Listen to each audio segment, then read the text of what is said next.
Kerala bank employees Congress ഉപവാസം 18/8/2023 വെള്ളിയാഴ്ച രാവിലെ 9:30. അധ്യക്ഷൻ ശ്രീ PR പ്രതാപചന്ദ്രൻ. സ്വാഗതം MS ശക്തിധരൻ പിള്ള. ഉദ്ഘാടനം NK പ്രേമചന്ദ്രൻ, ബഹുമാനപ്പെട്ട MP കൊല്ലം. മുഖ്യപ്രഭാഷണം G ബാബു. അഭിവാദ്യങ്ങൾ MM Ansari, U Shaji, M Naveen, Pinky S Sunilkumar, B Biju, PK Nandakumar, Alex K Panicker. ആ രീതിയിലുള്ള കുറവുകൾ പരിഹരിക്കുന്നതിന് മാനേജ്മെന്റും ഇതുമായി ബന്ധപ്പെട്ട് പ്രവർത്തിക്കുന്ന ട്രേഡ് യൂണിയനുകളുമായി എടുത്തിട്ടുള്ള യൂണിയനുകളായി ഒപ്പുവെച്ചിട്ടുള്ള കരാർ വ്യവസ്ഥ പാലിക്കണമെന്നാണ് നമ്മൾ പറയുന്നത്. നിങ്ങൾ അധികപ്പറ്റായിട്ട് ഒന്നും ചെയ്തു തരണ്ട. കരാർ വ്യവസ്ഥകൾ നമ്മൾ മാനേജ്മെന്റുമായി ഒപ്പിട്ട കരാർ വ്യവസ്ഥകൾ പാലിക്കുക എന്നുള്ളതാണ് നമ്മുടെ പ്രധാനപ്പെട്ട ഡിമാൻഡുകളിൽ മറ്റൊന്ന്. അതുപോലെ തന്നെ ഞാൻ നേരത്തെ പറഞ്ഞ ഈ DA കുടിശ്ശിക തരുവാണെങ്കിൽ അത് ഈ ഗവൺമെൻറ്റിന് ഒരു ബാധ്യതയുമില്ല. ഗവൺമെൻറ് ഇപ്പോൾ ഓണമായിട്ട് പലയിടത്തുനിന്നും കോടികൾ വായ്പ എടുക്കാൻ തീരുമാനിച്ചിട്ടുണ്ട്.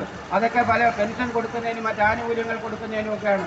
പക്ഷേ ഇവിടെ ബാങ്കിലെ ജീവനക്കാർക്ക് അവരുടെ ക്ലാസിഫിക്കേഷൻ അനുസരിച്ച് ശമ്പളം പരിഷ്കരിക്കുന്നതിനും അവർക്ക് കുടിശ്ശിക കൊടുക്കുന്നതിനും മറ്റവരുടെ ആനുകൂല്യങ്ങൾ കൊടുക്കുന്നതിനും ക്ഷാമബത്ത കുടിശ്ശിക ഉൾപ്പെടെ കൊടുക്കുന്നതിനും യാതൊരു വിധത്തിലുള്ള പൈസയും ഈ കേരളത്തിലെ ഗവൺമെൻറ് കാണുന്ന അതിൻ്റെ ഉള്ള എല്ലാ സമ്പാദ്യങ്ങൾ, അതിൻ്റെ തുകകളെല്ലാം തന്നെ ഇന്ന് നമ്മുടെ ബാങ്കിൻ്റെ എല്ലാ സ്ഥാപനങ്ങളിലും ഉണ്ട് എന്ന് മനസ്സിലാക്കിക്കൊണ്ട് ഈ ജീവനക്കാർ ഉന്നയിച്ചുകൊണ്ടിരിക്കുന്ന ഈ ന്യായമായ ആവശ്യങ്ങൾക്ക് ശാശ്വതമായ ഒരു പരിഹാരം കാണുന്നതിന് വേണ്ടി പ്രധാനമായിട്ടും അവർ ഇതുമായി ബന്ധപ്പെട്ട് നിൽക്കുന്ന ഈ സ്റ്റാഫിൻ്റെ തസ്തികകൾ, ഒരുപാട് തസ്തികകൾ നികത്താനുണ്ട്. ആ തസ്തികകൾ നികത്തുന്നതിനും അവരുടെ നമ്മളെ മാത്രം ദ്രോഹിച്ചുകൊണ്ടിരിക്കുകയായിരുന്നു. ഞാൻ നേരത്തെ തിരുവനന്തപുരത്ത് 3-ാം തീയതി നടന്ന നമ്മുടെ ധർണാ സമരത്തിൽ പറഞ്ഞതുപോലെ നമ്മുടെ കുന്നത്തൂരും കരുനാഗപ്പള്ളിയും താലൂക്കിലുള്ള ജീവനക്കാരെ, നമ്മുടെ സഹപ്രവർത്തകരെ, സജീവമായി പ്രവർത്തിച്ചുകൊണ്ടിരുന്നവരെ അവരെ കൊട്ടാരക്കര താലൂക്കിലെ അല്ലെങ്കിൽ പുനലൂർ താലൂക്കിലേക്ക് ട്രാൻസ്ഫർ ചെയ്യും. അതിനുശേഷം അവരുടെ വീടുകളിൽ സമ്മർദ്ദം ചെലുത്തുന്നു. എന്തിനാണ് നിങ്ങളുടെ വൈഫ് ഇങ്ങനെ കഷ്ടപ്പെട്ട് രാവിലെ 6 മണിക്ക് എഴുന്നേറ്റ് പോകുന്നത്? നിങ്ങൾക്ക് ചൂരനാട് ബ്രാഞ്ചിൽ തരാം, അല്ലെങ്കിൽ നിങ്ങൾക്ക് അഞ്ചൽ ബ്രാഞ്ചിൽ തരാം എന്ന് പ്രാദേശിക നേതൃത്വത്തെ ഉൾപ്പെടെയുള്ളവരെ സഹായിച്ചുകൊണ്ട് നാണംകെട്ട രാഷ്ട്രീയ പ്രവർത്തനം, നാണംകെട്ട ട്രേഡ് യൂണിയൻ പ്രവർത്തനം, അവർ ജീവനക്കാർക്ക് നേടിയെടുത്തു കൊടുത്ത ഒരു അവകാശ പോരാട്ടങ്ങൾ നടത്തി അവർക്ക് നേടിയെടുത്ത ഒരു അവകാശത്തെക്കുറിച്ച് പറയാനൊന്നുമില്ലാതെ അവർ രൂപീകൃതമായ പോലെ ഇന്നുവരെ നമ്മുടെ ജീവനക്കാരുടെ അവകാശങ്ങൾ കവർന്നെടുക്കുന്നതിന് കൂട്ടുനിന്നല്ലാതെ ഒരു അവകാശങ്ങളും പോലും പുതിയതായിട്ട് കൊണ്ടുവരാൻ അവർ കഴിഞ്ഞിട്ടില്ല. പക്ഷെ അവര് ട്രാൻസ്ഫർ എന്ന ആയുധം മാത്രം മുന്നിൽ വെച്ചുകൊണ്ട് നമ്മുടെ ജീവനക്കാരെ പീഡിപ്പിച്ച് ട്രാൻസ്ഫർ ചെയ്യും. ഞാൻ ചില ഉദാഹരണങ്ങൾ ചൂണ്ടിക്കാണിക്കാതെ പോകുന്നത് ശരിയല്ല. കാരണം ഈ ട്രാൻസ്ഫർ പോളിസിയുമായി ബന്ധപ്പെട്ടത് പറയുമ്പോൾ അത് പറയാതെ പോകുന്നത് ശരിയല്ല. നമ്മുടെ വാളകം ബ്രാഞ്ചിൽ നിന്ന് കിഡ്നിക്ക് കംപ്ലൈൻ്റ് ഉള്ള ഗിരിജ എന്ന് പറഞ്ഞ സഹപ്രവർത്തകർ, ഗിരിജ, ഞാൻ പേരെടുത്ത് തന്നെ പറയുക. ആ സഹപ്രവർത്തക 2 കിഡ്നി കംപ്ലൈൻ്റ് ആണ്. അതിന് ഹാർട്ടിൻ്റെ പ്രശ്നമുണ്ട്. ഒരു ചെറുപ്പക്കാരിയായ സ്ത്രീ, ബാങ്ക് ജീവനക്കാരിയായ സ്ത്രീ വിവാഹം പോലും കഴിക്കാതെ നിൽക്കുന്നത് നമ്മളെല്ലാം ഈ സമൂഹത്തിൽ ജീവിക്കുന്നവരല്ലേ, നമുക്കറിയാം. അവർക്ക് അത്രത്തോളം ശാരീരിക പ്രശ്നങ്ങളുള്ളതുകൊണ്ട്, രോഗപ്രശ്നങ്ങളുള്ളതുകൊണ്ട്, അതുകൊണ്ട് ആണ് അവരെ എന്നിട്ട് നമ്മുടെ സംഘടനയിൽ സജീവ പ്രവർത്തകരാണ്. അവരെ സംഘടന മാറ്റുന്നതിന് വേണ്ടി ആയുലേക്ക് ട്രാൻസ്ഫർ ചെയ്തു. ദീർഘമായ ദൂരം എന്നുള്ള തരമല്ല, പക്ഷേ ബസ്സിൽ കയറി 1 കിലോമീറ്റർ പോലും യാത്ര ചെയ്യാൻ കഴിയാത്ത വിധം ആരോഗ്യ പ്രശ്നമുള്ള സ്ത്രീയാണ്.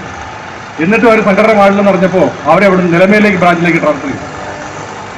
അന്ന് നമ്മളെല്ലാം, നമ്മുടെ ജനറൽ സെക്രട്ടറി ഉൾപ്പെടെ, സംസ്ഥാന ജനറൽ സെക്രട്ടറി ഉൾപ്പെടെ മാനേജ്മെന്റിന്റെ കാര്യങ്ങൾ ബോധ്യപ്പെടുത്തിയതിന് ശേഷം 6 മാസങ്ങൾക്ക് ശേഷമാണ് നമുക്ക് തിരിച്ച് അവർക്ക് വാളകം ബ്രാഞ്ചിൽ കൊടുക്കാൻ കഴിഞ്ഞത്. ഏത് ട്രാൻസ്ഫർ പോളിസി വന്നാലും, ഏത് ഗവൺമെന്റിന്റെ പോളിസി വന്നാലും, സെൻട്രൽ ഗവൺമെന്റോ സ്റ്റേറ്റ് ഗവൺമെന്റോ ഏതെങ്കിലും ഏത് മാനേജ്മെന്റിന്റെ പോളിസി വന്നാലും അവർക്ക് പ്രൊട്ടക്ഷൻ കിട്ടും.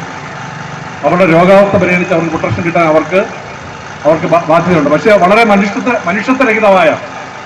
മനുഷ്യത്വരഹിതമായ ട്രേഡ് യൂണിയൻ പ്രവർത്തനത്തിന്റെ ഒരു ഉദാഹരണമാണ്. വേറൊരു ഉദാഹരണം, 22 വയസ്സുള്ള മാനസിക വളർച്ചയില്ലാത്ത, 22 വയസ്സ് പ്രായമുണ്ട്, ശാരീരിക വളർച്ചയുണ്ട്, പക്ഷേ അവരുടെ മനസ്സിന്റെ വളർച്ച, ആ കുട്ടിയുടെ വളർച്ചയുടെ മനസ്സ് 5 വയസ്സിന്റെ മനസ്സിന്റെ വളർച്ചയാണ്. അങ്ങനെയുള്ള ഒരു കുട്ടിയുടെ അമ്മ നമ്മുടെ ബാങ്കിലുണ്ട്. അവരെ നമ്മുടെ സംഘടന ഇപ്പോൾ ഇല്ല, അതുകൊണ്ട് അവരുടെ പേര് ഞാൻ പരാമർശിക്കുന്നില്ല. അവരുടെ വീട്ടിനടുത്ത് ഞാൻ നേരത്തെ പറഞ്ഞ പോലെ ഏത് ട്രാൻസ്ഫർ പോളിസി വന്നാലും അവർക്ക് പ്രൊട്ടക്ഷൻ ഉണ്ട്. ഇനി എന്ത് ട്രാൻസ്ഫർ, അവർ എന്ത് പ്രൊമോഷൻ കിട്ടിയാലും എന്തായാലും അവർക്ക് ഒരു പ്രൊട്ടക്ഷൻ ഉണ്ട്. പ്രായമായി 22 വയസ്സുള്ള ഒരു പെൺകുട്ടി, ഒരു 5 വയസ്സ് എൻ്റെ മാനസിക വളർച്ചയുള്ള ഒരു പെൺകുട്ടിയെ സംരക്ഷിക്കാൻ അതിന് ഏറ്റവും കൂടുതൽ